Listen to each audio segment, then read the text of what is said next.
Desde que foi lançado em dezembro de 2021, o telescópio espacial James Webb tornou-se a sensação da NASA, uma vez que, 6 meses depois, passou a enviar imagens espetaculares do universo e trazer revelações incríveis.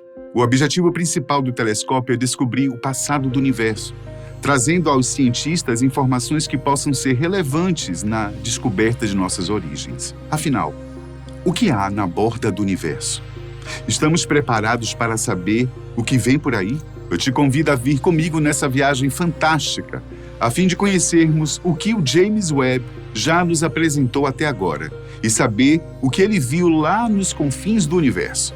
No dia 6 de julho de 2022, durante um teste com um sensor de orientação fina da NIRCam, um de seus equipamentos mais sensíveis, o James Webb presenteou a NASA com uma incrível imagem. Tratava-se da estrela HD 147980, que foi capturada de forma aleatória. Porém, devido ao longo tempo de exposição, além da estrela, a imagem trouxe também uma das vistas mais profundas do universo que eles já haviam visto. O Webb havia captado imagens do chamado espaço profundo. Dias depois, desta vez de forma intencional, os cientistas direcionaram James Webb para determinado ponto e captaram o que agora é conhecido realmente como a primeira imagem de campo profundo do universo. O que vemos nesta imagem são milhares de galáxias, incluindo os objetos mais fracos já observados no infravermelho. Essa foi a primeira vez que os cientistas se depararam com tantas galáxias e outros astros juntos numa mesma cena. E se você acha que é muito, está enganado. Essa fatia capturada pelo Webb corresponde ao que um grão de milho segurado por alguém no chão cobre o céu. Antes do James Webb, o mais famoso e duradouro telescópio espacial já lançado, o Hubble, havia feito imagens incríveis e nunca antes vistas de vários pontos do universo, mas com muito menor resolução e menos detalhes do que o Webb tem feito, ainda em seu primeiro ano de operação. Isso não quer dizer que o Hubble não teve sua importância, muito pelo contrário. Lançado em 1990, o Hubble foi uma das ferramentas mais importantes para a astronomia ao longo de sua missão. Suas observações forneceram uma quantidade incrível de dados e contribuíram para uma ampla gama de descobertas e avanços científicos. Uma das descobertas mais significativas do Hubble foi a determinação precisa da taxa de expansão do universo. Utilizando uma classe de estrelas conhecidas como variáveis cefeidas, o Hubble ajudou a refinar a constante de Hubble, que descreve a velocidade com que o universo está se expandindo. Além disso, ele foi fundamental para o estudo de galáxias distantes e o entendimento de sua formação e evolução ao longo do tempo cósmico. Suas observações revelaram galáxias em estágios iniciais de formação, fornecendo informações valiosas sobre como as estruturas cósmicas se desenvolvem. Além disso, o Hubble contribuiu com importantes dados a respeito de nosso próprio sistema solar, fornecendo imagens detalhadas de planetas, luas, asteroides e cometas. Não há como falar do James Webb sem citar a história de seu antecessor, o Hubble, que foi desativado em 13 de junho de 2021. Bom, voltando então ao objeto de nosso assunto, recentemente os astrônomos fizeram uma descoberta inesperada usando o telescópio espacial James Webb. O telescópio havia capturado 6 galáxias massivas, até 10 vezes maior do que a Via Láctea, que surgiram entre 500 milhões e 700 milhões de anos após o Big Bang. Isto é, logo depois dessa explosão que deu origem ao universo, de acordo com os cientistas. Cada uma dessas galáxias hoje é recheada de estrelas maduras, algumas até já extintas. O que também surpreendeu os astrônomos é que elas são 50 vezes mais massivas do que pensavam ser possível. Além disso, esperava-se encontrar estrelas azuis brilhantes no interior destas velhas galáxias, mas o que se viu foram estrelas vermelhas e velhas.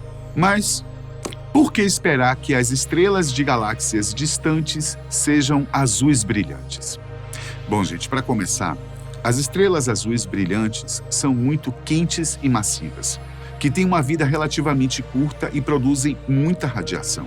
Elas são mais comuns em galáxias antigas porque essas galáxias tinham mais gás e poeira para formar novas estrelas do que as galáxias atuais.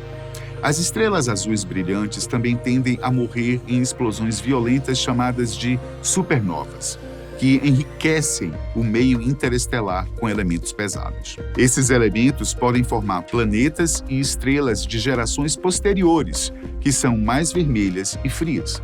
Portanto, devemos esperar ver mais estrelas azuis brilhantes em galáxias antigas do que em galáxias modernas. E é isso que está intrigando os cientistas. Outro fator interessante é que, nos anos 90, os dados trazidos pelo Hubble davam conta de que as primeiras galáxias haviam se formado bilhões de anos após o Big Bang, o que Webb provou não ser bem assim. Está aí a diferença entre as velhas e as novas tecnologias. E é por isso mesmo que o novo telescópio espacial tem tanta importância para os cientistas, uma vez que ele tem atualizado tudo o que se sabia até então sobre o universo e, além disso, tem trazido mais novidades. Agora você poderia perguntar, e por que as estrelas mais vermelhas são mais frias do que as azuis? Bem, as estrelas emitem luz e calor porque estão em estado de fusão nuclear, certo? Onde o hidrogênio em seu núcleo é convertido em hélio, liberando energia. A cor de uma estrela está relacionada com sua temperatura de superfície. Estrelas azuis brilhantes têm uma temperatura de superfície mais alta, o que significa que estão mais quentes do que as estrelas vermelhas. À medida que a temperatura aumenta, a luz emitida pela estrela muda para tons mais azuis. Por outro lado, as estrelas vermelhas têm uma temperatura de superfície mais baixa, o que as torna mais frias. À medida que a temperatura diminui, a luz emitida pela estrela muda para tons mais vermelhos.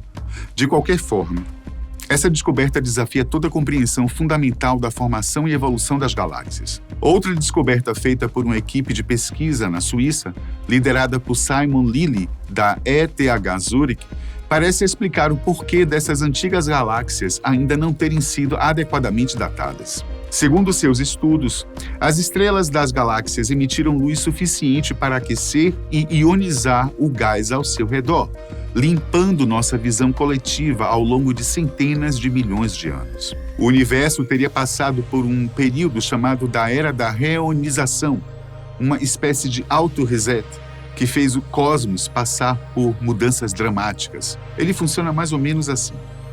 Após o Big Bang, o gás do universo era incrivelmente quente e denso.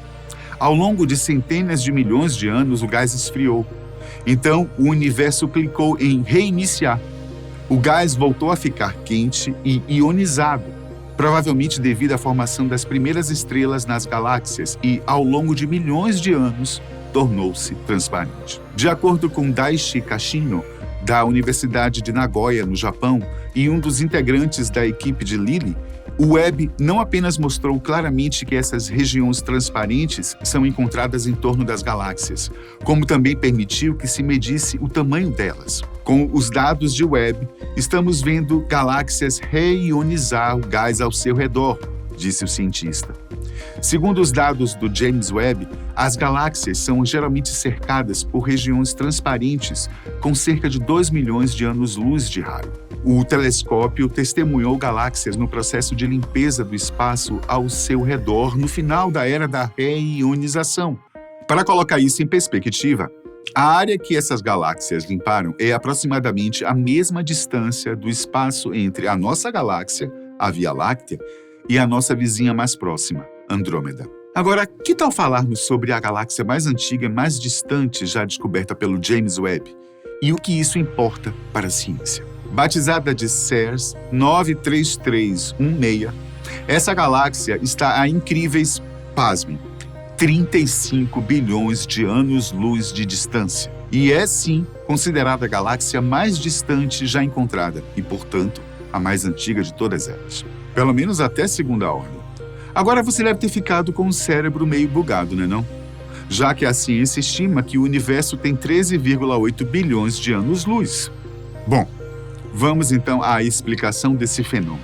Primeiro, sim, é possível que existam objetos no universo que estejam atualmente mais distantes do que a distância que a luz percorreu desde o Big Bang, que é de aproximadamente 13,8 bilhões de anos-luz. Isso ocorre devido à expansão contínua do espaço. O fato é que, durante todo esse tempo, o universo não se expandiu linearmente, e sim de forma semelhante ao que acontece com um balão quando o enchemos de ar. Se você fizer vários círculos no balão antes de enchê-lo, verá que estes seus desenhos, além de se distanciarem um dos outros, também vão se expandindo à medida que o ar vai aumentando o balão. É assim que acontece com o universo, entendeu? Essa expansão contínua do espaço faz com que a luz proveniente de objetos muito distantes tenha que percorrer uma distância cada vez maior para chegar até nós. Portanto, é possível que haja objetos cuja luz tenha percorrido uma distância maior do que os 13,8 bilhões de anos-luz que medimos atualmente. O que os cientistas esperam é que o James Webb traga ainda muito mais informações a respeito dos maiores mistérios da astronomia, que é como tudo se originou e se há vida extraterrestre. Pode ser que nem o próprio Webb nos traga a verdade, mas com certeza seu sucessor o fará, com o legado de seu telescópio pai e com a riqueza de detalhes que ele tem trazido. Assim, em breve saberemos o que há além e encontraremos, quem sabe, mais vida no universo do que a nossa vã filosofia possa imaginar. Até a próxima.